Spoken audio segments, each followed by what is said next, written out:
Toe hulle by 'n plek kom met die naam Golgotha, wat Kobbeen plek beteken, het hulle vir hom wyn gemeng met gaal gegee om te drink.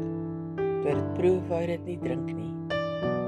Nadat hulle hom gekruisig het hulle sy boklere verdeel deur daaroor te loot.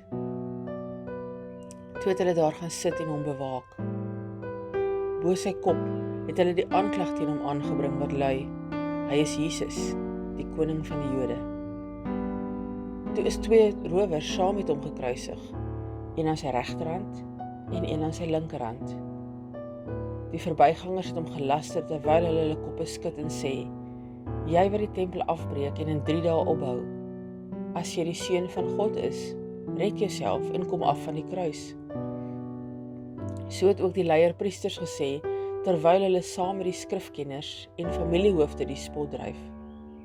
Ander het hy gered, homself kan hy nie red nie. Hy is die koning van Israel. Laat hy nou afkom van die kruis en ons sal in hom glo. Hy het op God vertrou, laat hy hom nou red as hy wil. Hy het immers gesê, ek is die seun van God. Op dieselfde manier het ook die rowers wat saam met hom gekruisig is, hom beledig.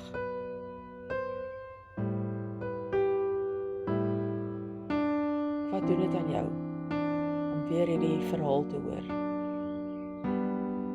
Waar gaan sit hierdie verhaal in jou lyf?